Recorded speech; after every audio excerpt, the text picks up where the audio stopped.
Hola, yo soy Margarita Yakovenko, soy escritora y periodista y estoy aquí invitada por la Fundación Mafre para explicaros un poco la retrospectiva que ahora mismo hay sobre Giorgio Morandi.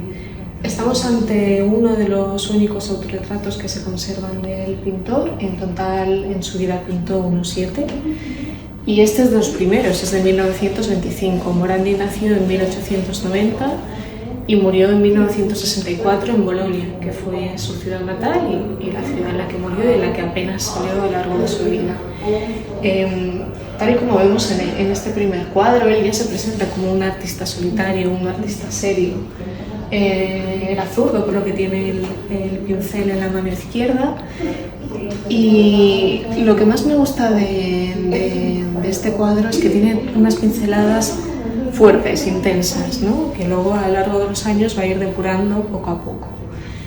Morandi ha sido definido por el catedrático Roberto Longhi de la Universidad de Bolonia como uno de los mejores pintores vivos de Italia en la primera mitad del siglo XX, y por Margherita Sarfatti, que era amante y biógrafa de Mussolini, además la fundadora del movimiento Novecento. Morandi era un artista solitario, pensativo, y en sus cuadros se respira una aura de cerrada y dulce melancolía doméstica.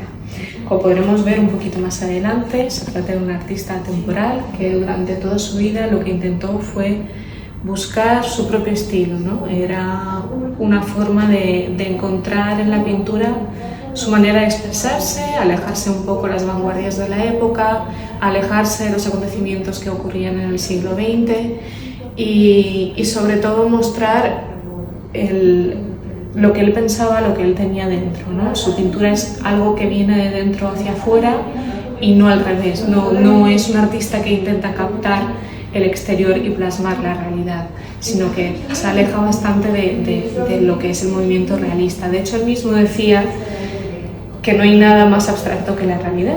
Entonces, como veremos un poquito a continuación, resulta interesante ver las composiciones que realizaba y cómo ha ido depurándolas a lo largo de los años. Me gustaría empezar por sus primeros cuadros, que en este caso son los cuadros que pintó antes de la Primera Guerra Mundial. Son estos dos y también algunos de los que hay aquí, pero me gustaría detenerme en estos dos. Como vemos, son pinceladas también muy fuertes, muy intensas, pero todavía no es la pincelada morandiana, todavía no ha conseguido ese estilo único, ¿no? Esa voz propia que diríamos en la escritura. Aquí se nota que está influenciado completamente por el cubismo y el futurismo, sobre todo por la obra de Cézanne y por Picasso, evidentemente, también, que luego desarrollaría una obra parecida, ¿no? Lo que más capta la atención en este cuadro, además de que es una composición, ¿no? Esto ya es una naturaleza muerta. Morandi vemos naturalezas muertas, infinidad de naturalezas muertas, podríamos decir, porque tampoco les ponía otro nombre a los cuadros. Y esta primera naturaleza muerta ya muestra una botella, un jarrón colocados en una mesa, en una postura incluso que podríamos decir violenta, ¿no? Porque hay como un grito pictórico, ¿no? Una forma de definirse que todavía no está muy clara. ¿Qué es lo que ocurre con Morandi en los años posteriores? Tal y como decía al principio, empieza la Primera Guerra Mundial en 1914 y Morandi es llamado a filas. Es llamado a filas, pero por suerte para nosotros, y creo que para él también, cae gravemente enfermo en 1915 y regresa a Bolonia, ¿no? Y en Bolonia es donde empieza a buscar su estilo, empieza a influenciarse por otros pintores, por Giorgio de Chirico, por Carlo Carrà, y aquí es donde sobre todo empieza a depurar, ¿no? Su pincelada. ¿Qué pasó entre 1915 y 1918? No lo sabemos. Morandi destruye toda la obra que pinta a lo largo de esos años, que justo coincide con los años de la Primera Guerra Mundial, así que podemos llegar a intuir que podría ser algún tipo de desengaño, algún tipo de cuestión nacionalista que cae en el olvido, ¿no? Y es una forma de recolocarse en el mundo, de qué es lo que quiero hacer a partir de ahora. Yo creo que sufre una crisis creativa que es muy está muy presente en la mayoría de los artistas, y ahí es donde se produce un punto de no retorno en la obra de Morandi, ¿no? Esa destrucción precisamente es como quemar un manuscrito, que creo que muchos escritores sabemos cuál es la sensación que te da, porque es una sensación de libertad, ¿no? Cuando destruyes la obra que has hecho antes, empiezas con un lienzo en blanco. Entonces, a partir de aquí, me gustaría mostraros uno de sus primeros cuadros que sale a la luz en 1918, que se trata también de una naturaleza muerta, pero en este caso es una naturaleza muerta metafísica. Morandi empieza a tontear un poco con el movimiento metafísico, como vemos aquí, ya la pincelada no tiene nada que ver con lo que veíamos al principio, es mucho más suave, vemos el maniquí, vemos la botella, vemos la pipa, tan presente el cuadro dentro del cuadro, tan presente los metafísicos, la pipa que luego inspiraría a surrealistas como Magritte, por ejemplo. Y aquí es donde ya vemos esa composición sobre la mesa de la que hablábamos un poquito antes. Aquí ya se depura y llega a un nivel un poco superior, ¿no? Ya vemos que Morandi está experimentando, está colocando los objetos de una determinada manera. Luego, si nos acercamos a este cuadro, que para mí es uno de los primeros cuadros puramente morandianos, o sobre lo que veríamos un poco más adelante de cuál es el estilo que va depurando, nos encontramos con una naturaleza muerta que ya tiene el vaso, tiene el jarrón, tiene el bol y un cuchillo, que además es un cuchillo que produce una sensación que para una persona con TOC quizá incluso podría decirse violenta, ¿no? Porque es un cuchillo al borde de la mesa, que es donde nunca debes dejar los cuchillos, que te diría tu madre, ¿no? En este caso también hay una cosa distinta que luego Morandi borra de sus cuadros, que es que aparece un objeto que sí que es vivo, en este caso es el pan. El pan es un alimento que evidentemente en algún momento estuvo vivo y no es un objeto inerte como el resto de los objetos aquí presentes. Luego él intenta extraer estas muestras de un objeto vital, un objeto que sí que tenga algo vivo, y se enfoca mucho más en el objeto puramente objeto inerte, es decir, los jarrones, las botellas, el fondo, ¿no? Aquí ya vemos los primeros colores morandianos también, que son los colores pastel,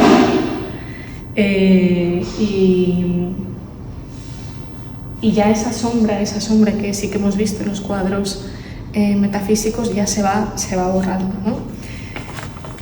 Me gustaría ahora presentaros también otra de las partes más importantes de los cuadros de Morandi, que es el paisaje. O sea, Morandi no hace un estudio de la naturaleza humana, y si la hace de sí mismo. Es un pintor que pinta, como había dicho anteriormente, de dentro hacia afuera, entonces la única naturaleza humana que estudia es la de sí mismo.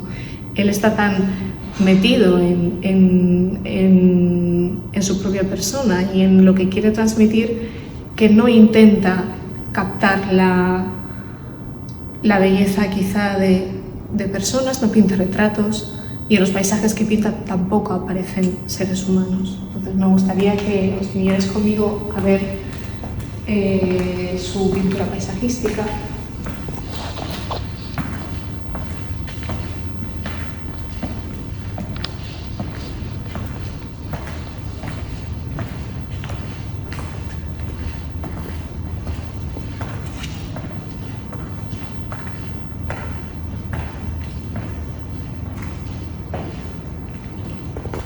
Empezaremos por estos dos porque son muy relevantes en la vida de Morandi.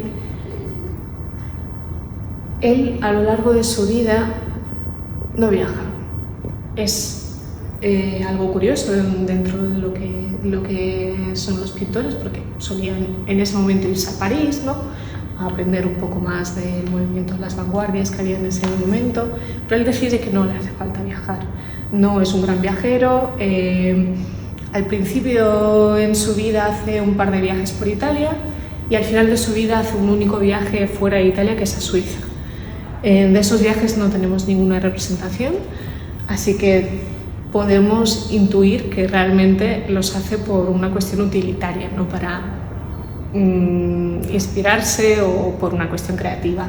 Sin embargo, hay dos paisajes que reproduce una infinidad de veces a lo largo de su vida, que es el paisaje de Griciana, que ahora mismo se llama Griciana Morandi, que era un pequeño pueblecito de los Apeninos italianos, en el que él pasaba largas temporadas con su familia de vacaciones y en el que pasa la Segunda Guerra Mundial, es donde se refugia durante la Segunda Guerra Mundial. Y, por ejemplo, estos dos cuadros vemos que reproducen los mismos colores de Griciana, ¿no? El verde, el ocre de las casas, el camino gris, pero tampoco hay ningún ser vivo en el paisaje. No hay seres humanos, no hay un perro correteando por el pueblo, que sería como lo más normal, ¿no? O sea, Morandi no intenta transmitir una sensación del olor del campo o de cómo estaba cayendo en ese momento el sol. De hecho, es que ni siquiera hay un claro reflejo o una clara sombra, ¿no? en este cuadro. No sabemos en qué momento del día fue pintado. Él lo que intenta es transmitir silencio. O sea, sus cuadros transmiten una paz y un silencio que no pretende transmitir la realidad de ese momento. Luego el otro paisaje importante en su vida es lo que él veía desde su patio en Bolonia. La casa en la que él vivió en Bolonia desde 1910 hasta el final de su vida, en 1964, era la casa familiar en la que residió con sus 3 hermanas. Los 4 eran solteros, ninguno de ellos se casó, entonces ni las hermanas ni él. Vivieron los 4 juntos y en la casa de Bolonia es donde él tenía su estudio, y desde ese estudio es precisamente desde donde ve estos 3 paisajes, que si nos damos cuenta, este y este es prácticamente el mismo, solo que con un poquito más detalle, un poquito más desarrollado. ¿Qué sucede? Lo mismo, no sabemos en qué época del año está pintado. Yo presupongo que esto es más primaveral o quizá veraniego que el otro, y también vemos los colores de Bolonia que se reproducen también en los bodegones, ¿no? en las naturalezas muertas. ¿Por qué Morandi se queda a vivir en la casa familiar? ¿Por qué no decide marcharse, ¿no? Probablemente fuera también una cuestión práctica, le quedaba muy cerca de la escuela donde impartía clase de grabado, pero también puede ser que porque no le hiciera falta. Morandi es una persona, es una asceta, es una persona frugal, decide que no necesita una gran casa en la que vivir, decide que puede contentarse con ver el mismo paisaje por la ventana el resto de su vida y que no pasaría absolutamente nada, ¿no? Y es precisamente esa visión morandiana de la vida la que me recuerda un poquito a mí al confinamiento que pasamos todos, ¿no?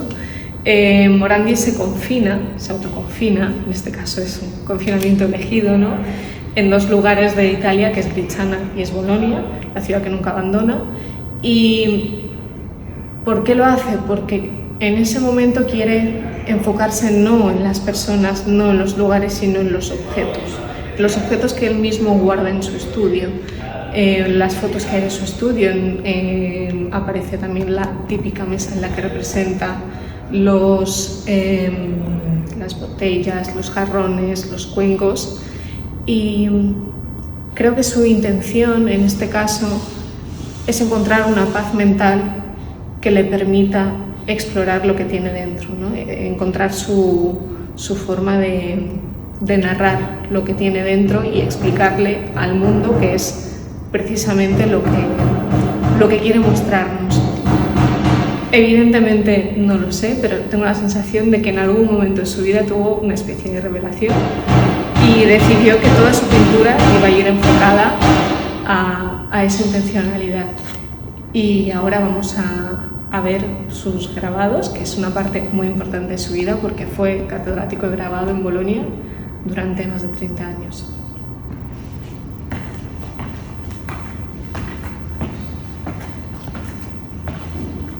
Estamos en la primera planta de la Fundación MAFRE y en esta sala vemos los grabados de Morandi. Es un virtuoso de grabado. No me extraña que durante más de 30 años tuviera la cátedra de grabado en la Escuela de Bellas Artes de Bolonia. Si observamos, por ejemplo, que es un paisaje que hizo en 1927, que es una de sus primeras obras, ya podemos intuir la forma en la que empieza a representar tanto la luz como la sombra como el movimiento. Aquí sí que vemos movimiento. Los grabados sí creo que es una de las pocas muestras que tenemos de que en realidad era capaz de pintar movimiento, era capaz de captar el viento en los árboles y cómo caía la luz en ese momento del paisaje, ¿no? Lo que pasa es que durante sus cuadros, cuando pintaba sus cuadros al óleo, su intención no era esa, su intención era completamente distinta.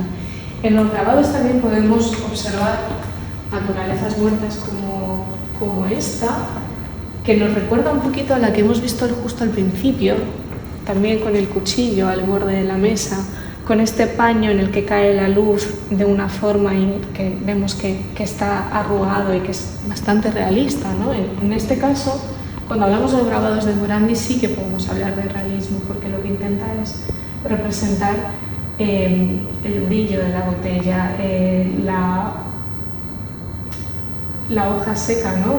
la ramita que sale del cesto, ¿no? El paño arrugado, el mantel que cae, el fondo de todo que podemos intuir, que también está en su estudio, igual que las obras pictóricas, ¿no? Me gustaría también recalcar, por ejemplo, esta botella alta en concreto, porque es muy morandiana. Lo veremos a lo largo de los cuadros un poquito más adelante, pero es una de las botellas que más representa en sus cuadros. Si me seguís.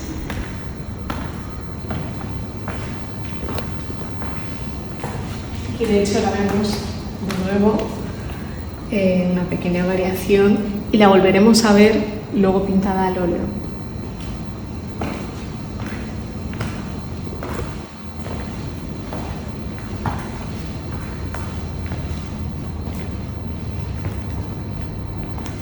Durante esta etapa hemos hablado abajo de los colores pastel que caracterizan a Morandi, también de los ocres y los marrones, los amarillos, los rojos de Bolonia, que de hecho a él le fascinaba, ¿no? Y a algún amigo le llegó a escribir en una carta: he encontrado justo el tono de marrón que buscaba para mis cuadros, ¿no?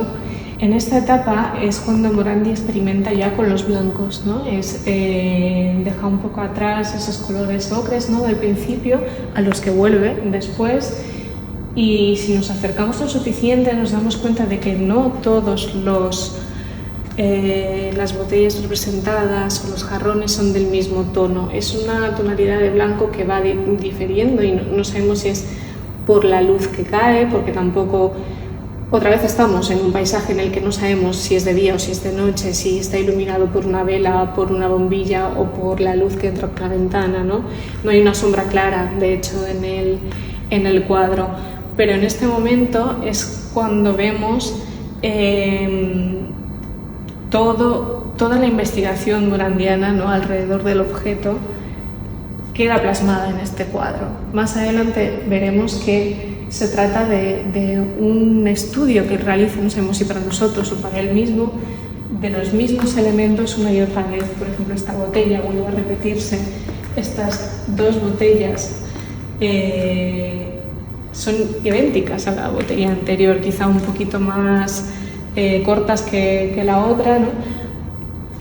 Pero yo recuerdo cuando la Fundación MAFRE me pidió que hiciera esta exposición, Admito que yo no conocía la obra de Morandi, entonces me puse un poco a investigar de qué se trataba, qué era lo que había hecho, qué es lo que había pintado. Y mi primera impresión fue: qué aburrido.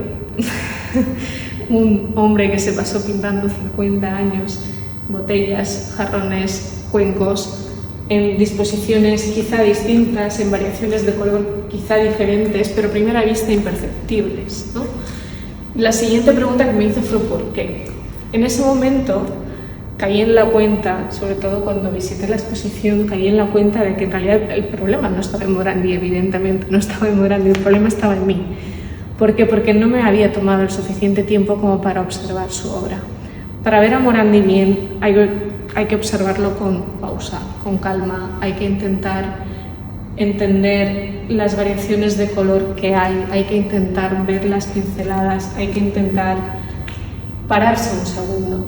Sí que es verdad que estamos en un momento, vivimos en una sociedad que pensábamos que iba a cambiar un poco después del coronavirus, pensábamos que iba a ser un poquito más lenta, ¿no? Más pausada, más calmada, porque nos habían obligado a quedarnos encerrados, igual que él se encerró, pero queriendo, evidentemente por gusto, ¿no?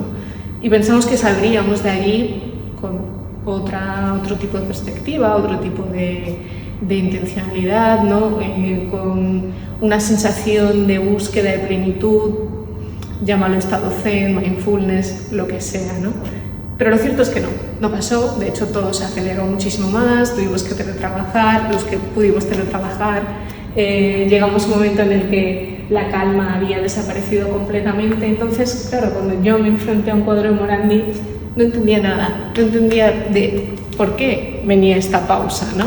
Hasta que luego entendí que lo que probablemente él me quería transmitir a mí, en mi caso, evidentemente cada uno tendrá su propia interpretación de su obra, era que tenía que pararme para poder observarlo bien, para poder entenderlo. Vamos a continuar por aquí y ya llegamos a lo que son sus últimas obras.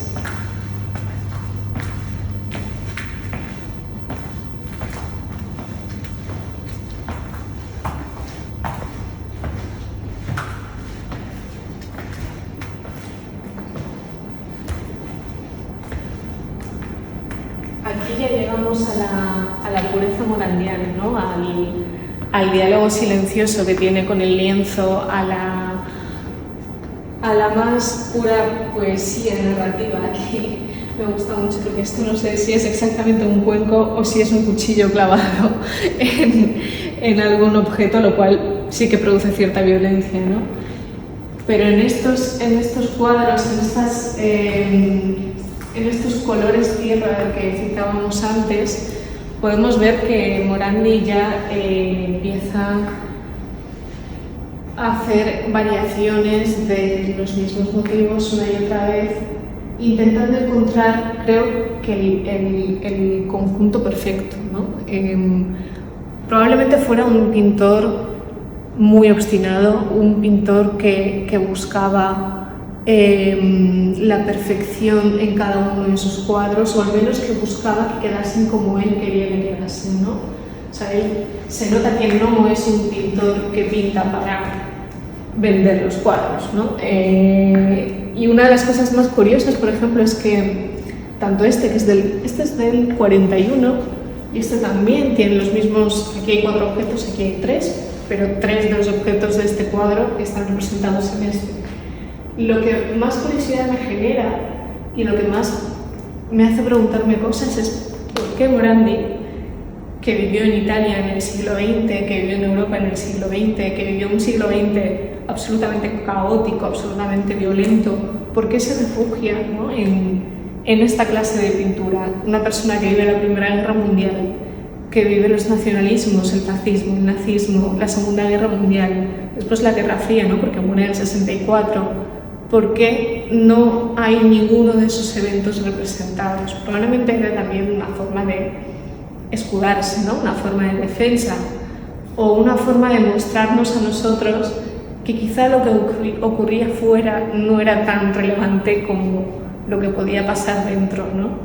En Morandi lo de fuera no entra en el cuadro, sino lo de dentro sale en forma de pintura.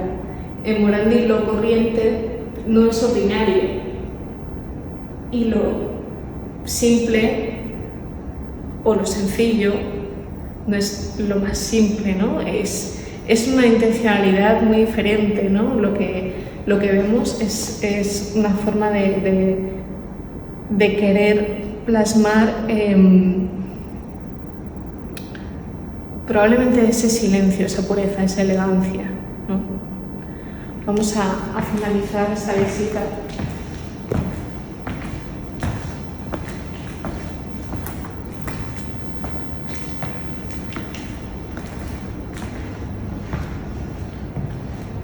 finalizamos esta visita ya en esta sala donde ya se guardan sus últimas obras. Ya estamos en el año 49, también en el año 50, las que hay un poquito más adelante.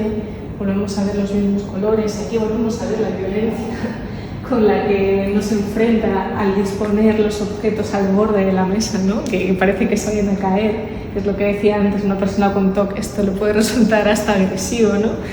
Y aquí volvemos a observar esa reducción de temas que persiguió a lo largo de toda su vida y a la sublimación completa y la depuración de la técnica que empieza a mostrar al principio de su carrera, ¿no?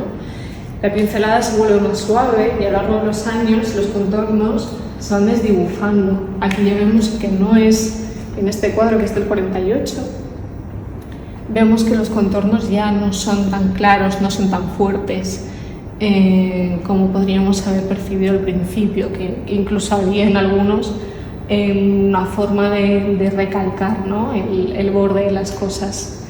Sobre su pintura, el escritor John Berger escribió: las huellas no son solo lo que queda cuando algo ha desaparecido, sino que también pueden ser las marcas de un proyecto, de algo que va a revelarse. Lo visible empieza con la luz, y en cuanto hay luz, hay sombra. La mano dibuja sombras en el papel. Todo dibujo es una sombra en torno a la luz. Las marcas se entrelazan, vibran, se tocan. Y lentamente el ojo registra y lee el dibujo irrepetible de una rama concreta, cuyas hojas tiemblan ante un muro concreto iluminado por el sol. La propia vida de Morandi, su reticencia a viajar, su intención de seguir viviendo en la misma casa durante toda su vida, es un ejemplo de que lo que importa es lo que nos pasa dentro, no lo que nos influye desde fuera, y eso es lo que él intentó plasmar. En 1964, que es el año en el que él muere, en Bolonia, le escribe una carta a un amigo antes de su muerte, le dice: si usted supiera cuántas ganas tengo aún de trabajar. Lo cierto es que esas ganas son más que evidentes, porque después de que muriera, cuando entraron en su estudio encontraron un lienzo en el caballete apoyado que estaba sin acabar, así que esa sería la última obra de Morandi. Y la verdad es que espero que hayáis disfrutado de esta visita, y os invito a que vengáis a la Fundación Mapfre y que también veáis estos cuadros en persona y que cada uno saque su interpretación de su obra, y sobre todo que lo veáis con pausa y con calma, que es lo que él querría.